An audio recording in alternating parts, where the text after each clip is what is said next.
Vamos conversar sobre um tema, um assunto muito importante. Eu fiquei impressionado, assim, de verdade, porque eu não vou falar de uma maneira geral, vou falar especificamente de mensagens que certas pessoas, que são do meu convívio principalmente, mandam para mim, não é? E que não checam. E várias vezes eu fiz essa pergunta: você checou a informação? Por exemplo, vou dar um exemplo para vocês. A pessoa que chegou para mim e falou assim: olha, se você não votar até as 4 da tarde, seu voto não é computado, porque as urnas estavam preparadas para o horário de verão. E a pessoa que mandou para mim é uma pessoa que eu gosto muito, do meu convívio. Eu falei: se você checou essa informação antes de passar para outros, para quantos você passou? Fake news é o assunto com o professor da FAPCOM, Wagner Belmonte. Prazer, Professor, Fábio. seja Tudo bem? muito bem-vindo Tudo ao bem? nosso Tribuna Independente. Prazer, eu que agradeço. Fique à vontade. Obrigado. É isso mesmo? Fake news, as pessoas passam assim e nem checam a fonte, não sabem de onde vem. É por aí que nasce a fake news? Boa noite. Boa noite, é um prazer estar aqui com você, Fábio. Olha, a primazia da checagem da informação, durante muito tempo, foi algo que se delegou aos jornalistas.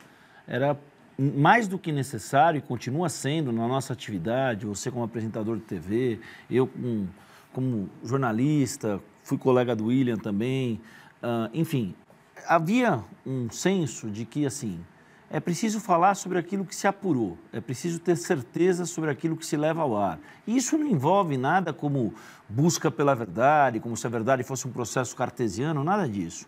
Hoje, esse procedimento que você tomou com o seu parente, com o seu amigo, é mais do que necessário. Por quê?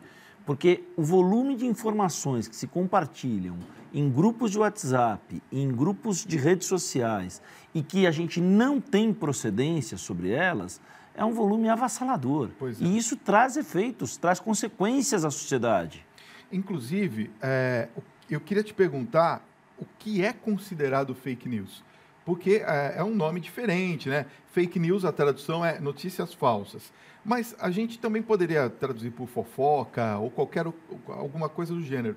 Mas da onde vem? O que são considerados de verdade fake news? A gente tem que buscar, Fabinho, uma questão que envolve aquela ideia do dolo ou sem dolo. Tá. Então, lá na década de 70, quando havia uma glamorização do jornalismo, um romantismo no olhar sobre o papel do jornalista, aquele cara notívago, que lê todos os jornais, que busca informação o tempo todo, num mundo que não era nada conectado perto do que é hoje, lá na década de 70, o jargão barrigada denotava uma informação que foi apurada sem muito critério, com erro de imprecisão, com erro de informação, com erro de dados, mas que não havia má fé embutida. Esse foi um processo de um erro humano, da falibilidade humana que todos nós temos.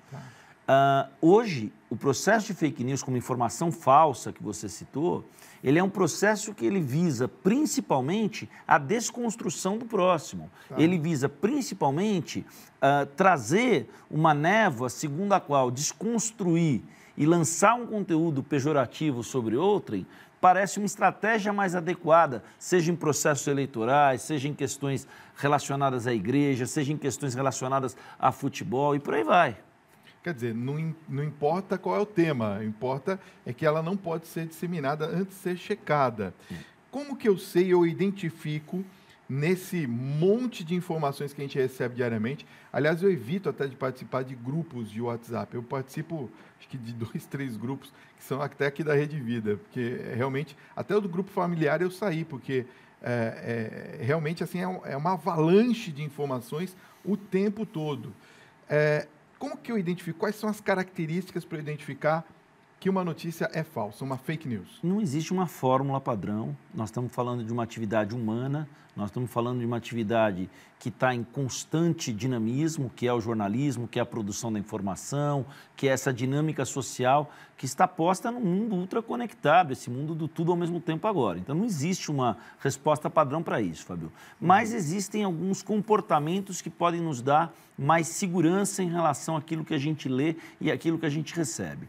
O primeiro deles, e talvez um dos mais interessantes, um dos mais recomendados, é a gente buscar a fonte primária da informação. O site de onde vem essa informação é um site no qual você navega sempre?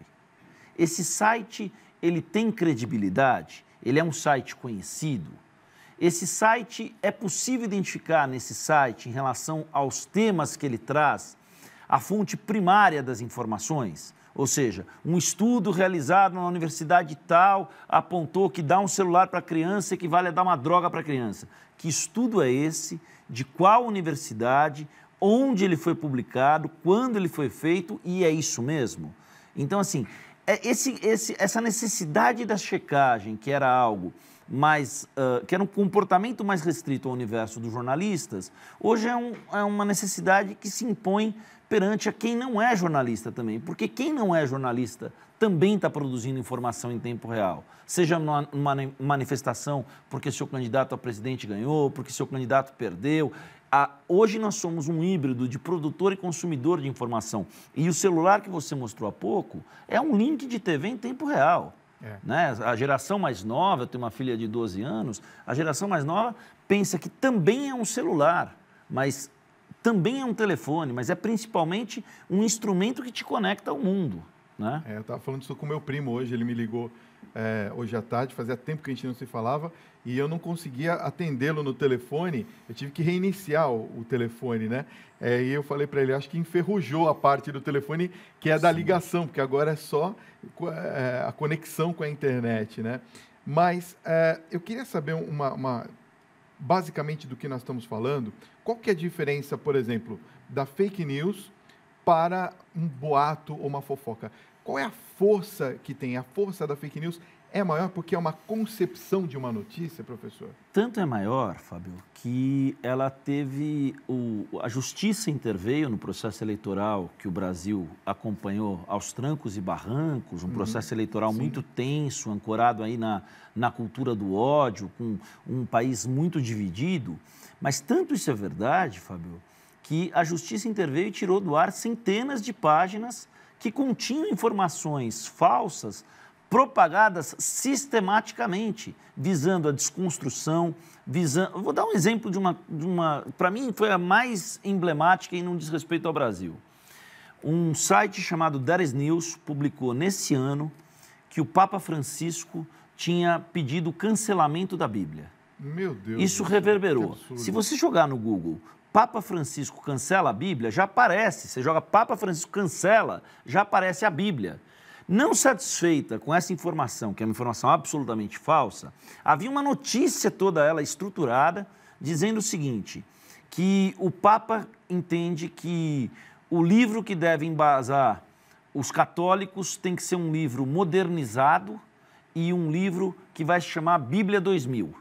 Um livro mais contemporâneo, um livro publicado há milhares de anos não pode significar, ter importância hoje para os católicos. Essa informação é falsa, não há procedência para essa informação. E essa informação fez com que o Papa Francisco fosse chamado de Papa comunista, de Papa vermelho, que a igreja está a serviço de não sei quem, que a igreja é de qual partido, e por aí vai. Fábio, eu trouxe um presente para você, que é o Fake Pope, de dois jornalistas italianos, dois jornalistas com ampla cobertura em assuntos eclesiásticos. Nesse livro, por exemplo, tem uma questão que envolve tudo isso que a gente está comentando, que é associar o Papa Francisco a uma simpatia, a um apoio à ditadura argentina. Então, essa questão do critério, da checagem, da necessidade, com a responsabilidade do que a gente recebe, do que a gente checa e do que a gente compartilha.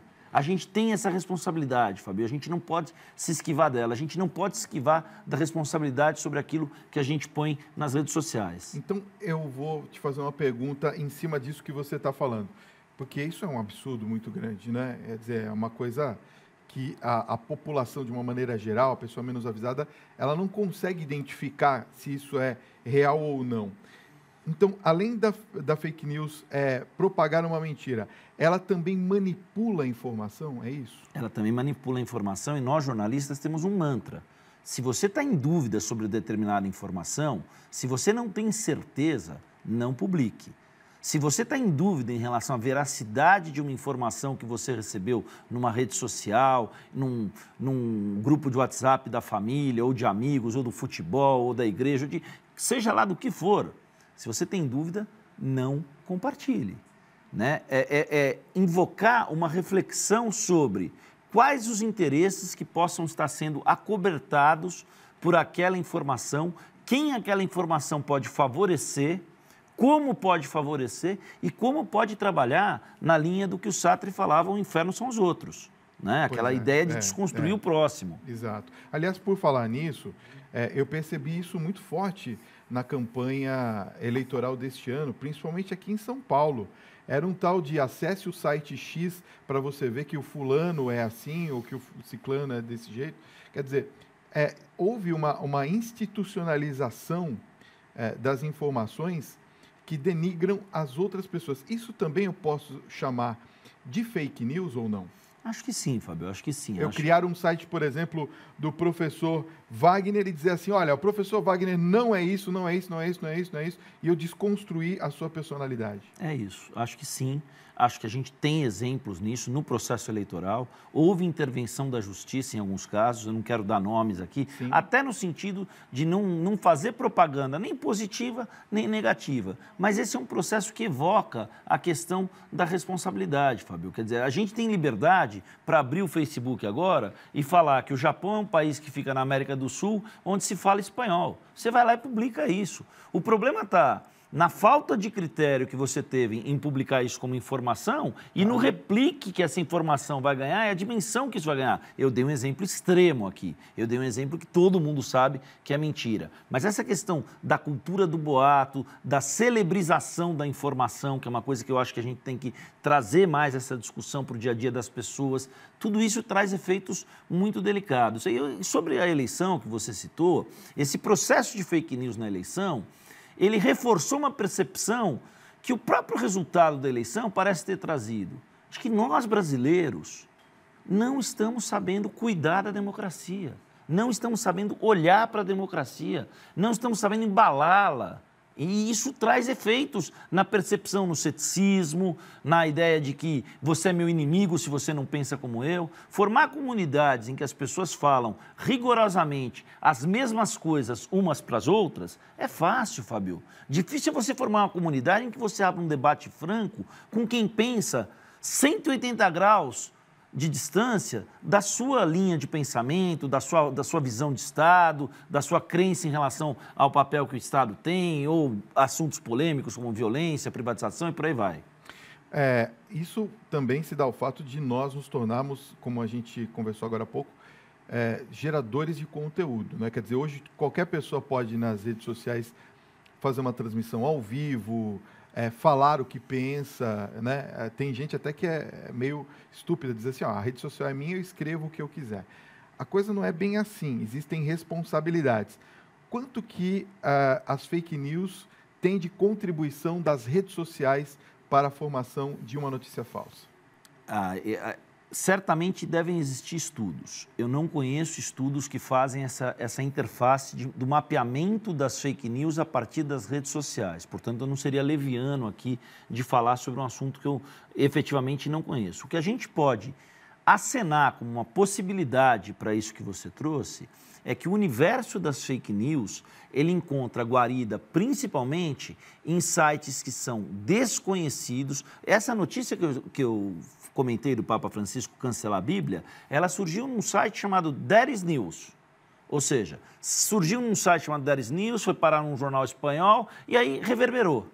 O efeito avassalador da internet, essa exponencialização do conteúdo, isso requer um cuidado mais extenso. Agora, o mapeamento do caminho que esse link do There is News fez dentro do Facebook, ou no Instagram, ou no LinkedIn, ou em outras plataformas, sobre essa análise mais com aporte de jornalismo e TI, eu não conheço nenhum estudo que fale sobre isso, Fábio. Aliás, aqui também em São Paulo, quero mandar um beijo para a dona Vilma, o seu Antônio e o padre Marcelo Rossi. O padre Marcelo Rossi sofreu também porque gravaram alguma coisa de um outro pastor e divulgaram como se fosse o padre Marcelo que tivesse falado. Ele teve que vir às suas redes sociais, que são fortes, e desmentir. Então, a pergunta que eu te faço é a seguinte: lançaram uma fake news contra mim, eu devo desmenti-la? Você deve aí é uma coisa, acho até que caminha mais para um universo de relações públicas, de posicionamento como um todo. Mas se você é alvo de uma fake news, o que eu sugeriria a você, grave um vídeo agora, faça uma live agora e fixe uma nota no alto de uma página sua agora, por meio desses elementos, fixe uma posição clara, desmentindo e contextualizando essa conotação de informação falsa. Certo. E como que eu combato diretamente essa fake news? Existe uma possibilidade de nós combatermos essa fake news, além, claro, de não disseminar isso, quer dizer, não passar para frente sem checar antes? O erro, isso envolve aquela questão do erro com dolo e sem dolo, né? Aquela questão de nós jornalistas erramos, nós temos que olhar para os nossos erros. A gente tem um péssimo hábito, Fábio, e isso é uma coisa que eu converso muito com os estudantes lá na Fapcom, a gente tem o péssimo hábito de não gostar de reconhecer que nós erramos. Nós jornalistas erramos, nós estamos numa atividade que é falível, que é suscetível a erros. Jogadores de futebol, como no bate-papo com o William, perdem pênaltis em final de Copa do Mundo. Você sabe do que eu estou falando? O Baggio contra o Brasil em 94. O cara sonhou a vida inteira ter a chance de chutar aquela bola. Foi lá e errou. Então, assim, primeiro ponto, nós erramos. Segundo ponto, a responsabilidade é maior hoje em dia. A coisa do prosumer, do produtor e consumidor de informação, não é uma novidade. No ano de 2001, o Bill Kovac e o Tom Rosenstiel, num livro excelente chamado Os Elementos do Jornalismo, já falavam sobre isso. Já falavam desse híbrido de que nós somos produtor e consumidor de informação. E aí tem uma historinha muito interessante, Fábio, que envolve o senador republicano John McCain. O senador republicano John McCain, recém-falecido por força de um câncer no cérebro, ele foi prisioneiro de guerra no Vietnã durante 5 anos.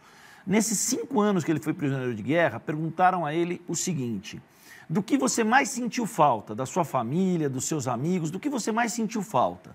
E ele respondeu: o que eu mais senti falta era de saber o que tinha acontecido com o mundo, de ter informações, de ter notícias, porque as notícias nos dão uma sensação de segurança. Se a notícia é um leme para a gente atravessar um mundo cada vez mais polarizado e cada vez mais ambientalmente com rusgas, com cenários de ódio pelo caminho, que ela seja um leme que nos ajude nessa travessia de uma forma segura ou com menor propensão às intempéries. Com certeza. Vamos às perguntas e às participações dos telespectadores. Tem muita gente nos acompanhando e participando. Você também pode e deve participar. 11 95033 6870. Boa noite, Fábio e professor Wagner. Sobre as notícias falsas, eu vi uma postagem de uma criança onde a pessoa dizia que a mãe havia batido nele e deixou no hospital e que o conselho tutelar ia buscar o menino. Aí eu liguei no hospital e era mentira. Ainda bem que eu não compartilhei. Essa é uma das funções, por exemplo, de quem recebe uma notícia e percebe que é fake news, checar se a notícia é verdadeira? Eu não sei o nome da pessoa que mandou. Newton, aqui de São Paulo. Newton, olha, você foi exemplar. Eu acho que a conduta que você teve foi inspiradora. Primeiro, confie desconfiando. Aquela informação é falsa, quer dizer, a necessidade de jogar uma criança, de expor uma criança sem necessidade, de criar uma percepção e uma comoção coletiva segundo a qual aquela criança estaria numa situação de risco, numa situação de violência, numa situação que requeria cuidados imediatos e tudo mais. O Newton fez o que todo mundo deveria fazer. Passou a mão no telefone: alô, é do hospital tal. Deu entrada aí uma criança desse jeito, que eu acabei de ver um vídeo assim. Não deu entrada. Então, pronto, a informação não é verdadeira. O seu xará aqui, o Wagner e a Valquíria, de Bressan da Penha, São Paulo, está perguntando se a legislação é falha no combate às fake news. Não é questão de falha. Nós estamos vivendo, Wagner e Valquíria, boa noite para vocês. A gente está vivendo um mundo novo. Tem vazios regulatórios, né? O Marco Civil da internet trouxe avanços que são muito palpáveis para a sociedade brasileira. Por meio do IP, a gente consegue grandes avanços, a gente consegue grandes instrumentos por meio dos quais seja possível chegar a quem propaga informação falsa ou a quem comete crimes virtuais. Agora, nesse mundo novo que a gente está vivendo, é muito difícil você acompanhar uma roda enquanto ela está girando. É muito difícil com essa velocidade que a internet, que as redes sociais, que as mídias móveis trouxeram para a gente. Professor Wagner Belmonte, quero agradecer muito sua presença, foi muito bacana. Quero agradecer o presente, onde eu acho que é na Paulus, né? Livraria Paulus. Isso. Esse livro aqui, Fake Pope, para você que quiser saber um pouco mais sobre as fake news passadas em relação ao Papa. Quero passar o site, é paulus.com.br. E tem também o e-mail do professor, pode interagir Claro, com o senhor, claro, professor? com o maior prazer. Wagner.belmonte, está aparecendo aqui no vídeo, @fapcom.edu.br. Fábio, Professor, muito obrigado pela atenção, muito obrigado. Foi muito Estou à bom tê-lo aqui. disposição. Parabéns pelo programa. Eu que agradeço.